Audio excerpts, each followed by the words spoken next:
Hello, friends. So, we are back with you today in our attempt to simplify your learning of medicine. In this particular session, we have Professor Anil Gurtu, who is the chair of the Department of Medicine at Lady Hardinge Medical College in New Delhi, talking to you about megaloblastic anemia. Now, much has already been covered. I was monitoring the screen. So I will give an overview, a broad picture, which will basically be a capsule of the more details that are going to flow in by Dr. Pinky and Dr. Mrinalini, who will follow. So where do I begin? Now, the best way I thought was that we frame the whole issue of megaloblastic anemias in three divisions, three domains. One, the nature. How does vitamin B12 and folate exist in nature, from where we have all come and from where we derive it also? The nature first. From nature, we go to the cell, our cells. That's where it comes into and does its work, as we were just beginning to see by Dr. Pinky's slide. And from the cell to the multi-cell organism, that is us. How does it flow out and shape our organism as a multicellular human being? So these are the three frames, so to say, I will take as an introduction, which will be basically a lot of replication of what you're going to hear in much better details. The nature, from there we go enter the cell, our human cell, and from the cell we grow out into the organism that is our body. And that is where it expresses itself as a clinical syndrome. So nature. Now, the B12, cobalamin, it's a very simple vitamin found in nature. Very simple. It has a center. At the center, there's a cobalt atom surrounded by a corrin ring, which is a tetrapyrrole. Cobalt atom at the center and corrin ring around it. And that's as simple and as beautiful as that. B12 or cobalamin, found abundantly in nature, but not in us. And that's a strange paradox. In nature, it exists primarily in two forms: the ADO form, adenosylated form, which is of no use to us humans, and the other is the methyl form, that is your methylcobalamin, which is of use to us, which is the way it exists in us and works in us. There is also a third form, albeit minor, which is called hydroxocobalamin, which is a derivative of the former two. So primarily in nature, it exists in these two forms, a third in a minor form. And of them, we require methylcobalamin for us. But there's a problem. In nature, how does it form? By the bacteria, the microbes, they form it. All the animals who eat grass, the cows, the sheep, the goats, the horses, they in their foreguts have these bacteria synthesizing B12 for them. That's good for them. Unfortunately, during the evolutionary history of us Homo sapiens, the humans, we missed out on this unique form, and why remains a mystery to me till to date. We humans cannot synthesize vitamin B12 inside us. We can also not degrade it. What comes in goes out if it is not used, as simple. And this creates a particular problem for us, and that's why we have gathered here on this class: megaloblastic anemia. Now, how do we get it then? Bacteria that synthesize it are abundant in nature in other animal forms, which are pure vegetarians, not in us. We can only get it from food we eat, and only a particular type of food we eat: non-vegetarian food, fish, mutton, meat, chicken, and milk, with some dairy products like cheese, eggs, and milk. So primarily, it is a non-vegetarian has a non-vegetarian existence as far as humans go, because we cannot manufacture it within us. So that creates a strange paradox. Those who are pure vegetarians can suffer a deficiency. Those who are non-vegetarians will not. So from nature, it comes to us how we eat. Now, this morning, I ate an apple, an egg, and drank a glass of milk. When I take in milk and egg, cobalamin comes in, preformed, into my body. When I take the apple, folates come in to my body. Now, once this cobalamin enters my body, it first enters the stomach. This cobalamin that comes from nature through food to me is not simple, not just cobalamin served, ready to eat and digest. No, it is complexed, very tightly and complexed with so many other proteins, natural proteins, and other substances from which it must be broken free and released as only cobalamin, the cobalt and the Korean ring, to be able to be used to my system, my cell, where it's going into ultimately.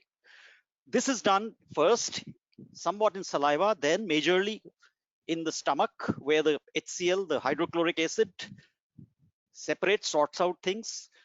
From there, it flows into the duodenum, not much use. Jejunum, not much use, though folates are actively absorbed here, but not cobalamin, which is still bound to many other things. And finally, it reaches the terminal 1.2 meters of ileum, the ileocecal junction and the terminal ileum, that area of interest as far as B12 absorption goes.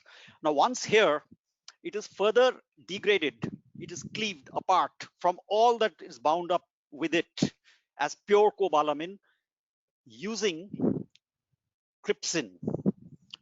Trypsin, the enzyme that comes from pancreas. So in chronic pancreatitis, there is a deficiency in trypsin. This cleavage separation is poor. You can suffer cobalamin malabsorption, B12 deficiency in chronic pancreatitis. Further up, we saw in stomach, if there is achlorhydria, less of HCl secretion due to any reason, natural, some people above 70 get it, and therefore that B12 deficiency above 70 is quite common. Or commonly, those who are on long-term proton pump inhibitor prescriptions, pantoprazole, omeprazole, which is almost as a habit with us to prescribe one PPI at the end of every prescription. Long-term, especially elderly people, they can also get B12 deficiency because of this decreased acid secretion over a long time. Then it comes to the terminal ileum, cleaved apart. Now here it's complexed to the intrinsic factor, which has not been synthesized here. That has been synthesized in the parietal cells of the fundus and the body of the stomach. But it is here in the terminal ileum. After it has been, cobalamin has been cleaved off, it attaches. And this intrinsic factor is an important factor, which can be deficient in some people, not commonly in our country, but elsewhere, yes. And when that is deficient, we call it pernicious anemia, another cause. And that lies in the parietal cells of the fundus and the body of the stomach. Attachment takes place in ileum, terminal ileum. Cobalamin plus intrinsic factor IF attached create a new complex, which attaches to its receptor, a unique receptor found in terminal ileum, nowhere else, or nowhere else in the cell. It is found in other things like kidneys and all, but majorly here for absorption. It is called the cubilin receptor. Cubilin. It's a funny name, cubilin. This endocytoses the whole complex. Once it is in the cell, intrinsic factor is detached and cobalamin reattached to transcobalamin 2, TC2, from where after some gap, it is released back into the blood to go and do its work. So this entire process, from the time I eat food to it's being absorbed at the cubilin receptor cells through endocytosis, this entire process, the journey, is the absorption journey. Any defect anywhere, be it in stomach, achlorhydria, PPIs, some drugs like metformin. Yes, metformin is emerging as an important factor in developing B12 deficiency because that blocks transcobalamin 1, another transporter we will see. Terminal ileum, there's a resection. There is intestinal obstruction here because of tuberculosis, which is the common cause here as a ileocecal junction tuberculosis, or post-surgical scarring, or sprues, tropical sprue, which is quite common in our country, or the celiac, the gluten sprue. So gluten sprue predominantly is a proximal issue, but sometimes can come and develop into the ileum also. But tropical sprue, yes, chronic diarrheas, malabsorption, including B12 is very common cause in our country, which responds to the broad spectrum antibiotics. Now, any defect anywhere, including chronic pancreatitis and all, will cause malabsorption. And this is an important point to remember. There are only two causes of B12 deficiency. Majorly, it is malabsorption, this entire journey that it undergoes. And the second is dietary deficiency, albeit not that common, only in extreme vegetarians, otherwise not much. So these are the two important causes. But once it has gone through this into the blood, attached to transcobalamin 2, it circulates, and now begins the most important part where Dr. Pinky had just begun to speak of. It enters the cell. Now it enters the cell. It does not enter the cell alone to do its work. It needs folate. They're brother and sisters, B12, cobalamin, and folate. Folate has also been absorbed, as we saw in the proximal, the jejunum, the duodenum part of the journey. And that gets absorbed mostly as monoglutamates. However, that's good. The cell wants only polyglutamates. It does not like monoglutamates. So the predominant form of folate that comes from diet and enters the cell is 5, as you have seen here on the slide, 5-methyl tetrahydrofolate, 5-THF. It enters, cobalamin enters, and here they catalyze these two reactions. I will not go into the details because Dr. Pinky is going to take them up very well, as on the slide you can see. Now, basically, this slide that you see right now, biochemistry of folate and B12, very well written, that folate and B12 meet here inside the cell. They meet. They were separate until now. Here they meet, and they must meet in order to do their work, which is only one or two. One most important task, why all this drama is going on, is to synthesize DNA. The first, and you can see the bottom, the upper part of it, the thymidylate synthase. That is all about DNA synthesis.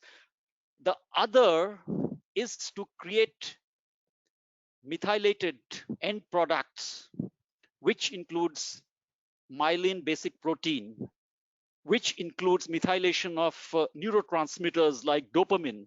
And any defect here will give rise to neurological problems. So once the two enter the cell, folate, 5-MTHF, and the cobalamin entering the cell, they meet. And where do they meet?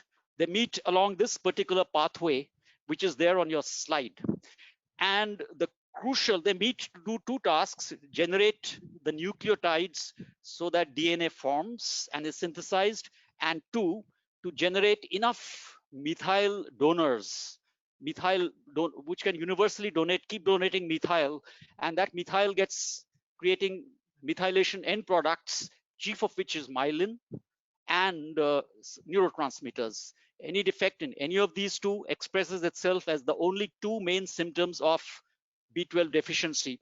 So if the DNA synthesis is poor, you get into a state where the whole of bone marrow is packed. It is packed. There's a lot of bone marrow cell and a lot of activity. It's hyperactive, hypercellular, but it's all useless because it's misshapen and poorly structured DNA, chromosomes. They're full of defects, and defects means the cell is eliminated much earlier within the bone marrow itself. And to compensate for that, since erythropoietin is still very adequate, iron is still very adequate, the bone marrow tries to get over aggressive, regenerates more and more to compensate for all the badly done DNAs in the precursors of RBCs. So this creates a unique situation, what we call ineffective erythropoiesis. There are cells everywhere, but not not a single which is functional because the DNA is impaired. Whereas they are well hemoglobinized, their cytoplasms are very well formed. It is the DNA and the chromosomes which are defective. So you have a peculiar situation where the MCHC, that is the mean hemoglobin corpuscular hemoglobin counts, concentrations are normal, and yet the person is anemic. All these misshapen cells, because the DNA is distorted, poorly structured, gives rise to misshapen cells, which are macrocytes, macrovalocytes.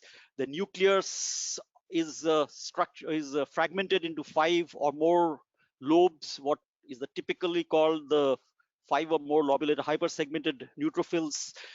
And there are so many other macrovalocytes. So the whole structure in the bone marrow is disturbed. And because of that, they are ineffective. And the bone marrow compensates by more and more of erythropoiesis, and more erythropoiesis leads to more ineffective kind of misshapen cells, and that leads to what we call ineffective erythropoiesis, and that ends up in lot of RBCs precursors being destroyed within the bone marrow, and that creates the entire picture of hematology, the anemia part of it.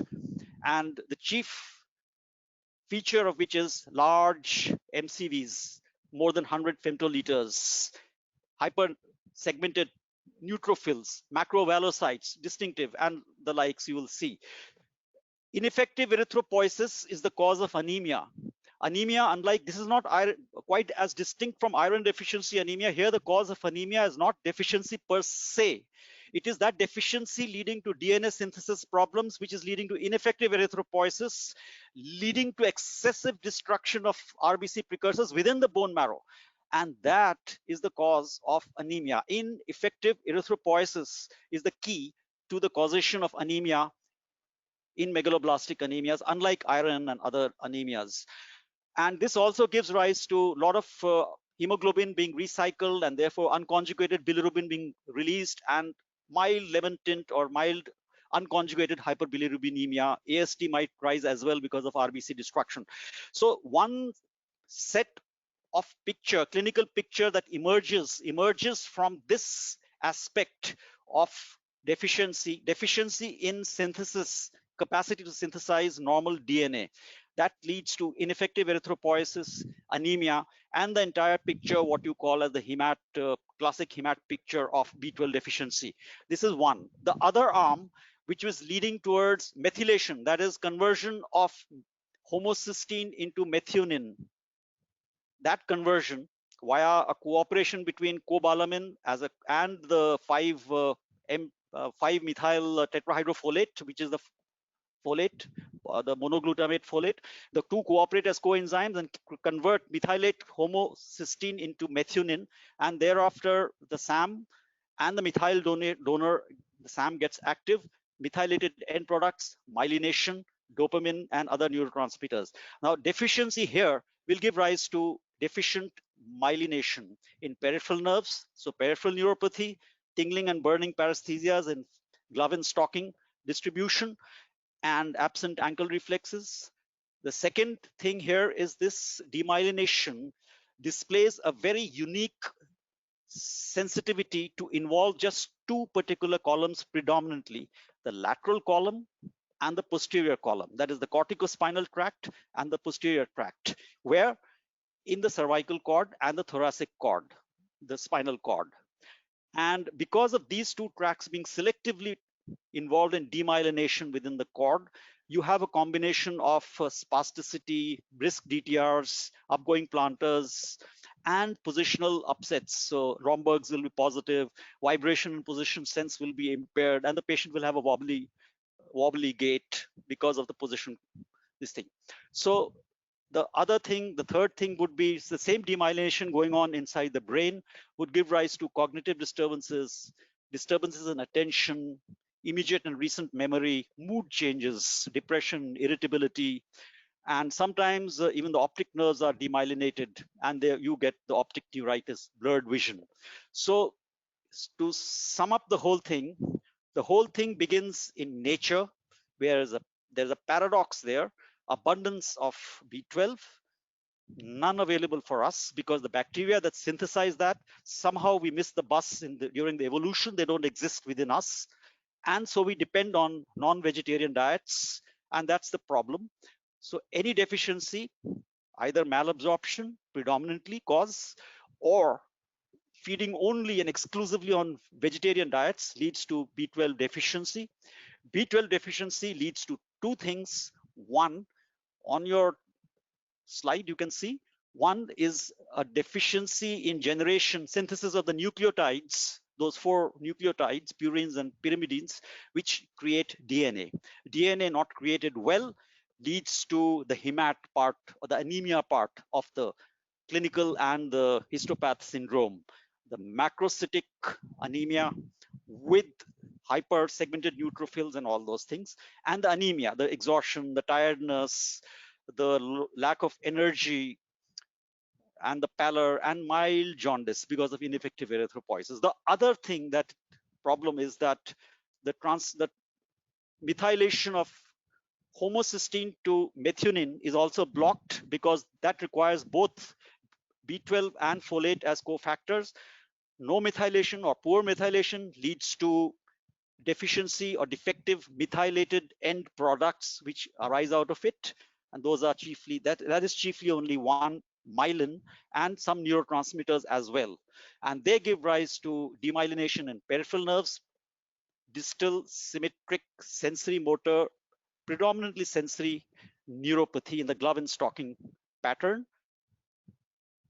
the posterior and the lateral columns in the cervical and thoracic cord, brisk DTRs, upgoing planters, and in the brain, memory, mood disorders, in the optic nerves, sometimes, rarely, though, defects in the vision and optic neuritis. So this is broadly the picture from nature to the cell, and from the cell to the multicell, that is us. This was Professor Anil Gurtu, the Chair of Medicine at Lady Hardinge Medical College, talking to us about an overview of megaloblastic anemia. I'm sure you enjoyed it. Thanks for stopping by, and stay tuned for more on megaloblastic anemia. Coming soon.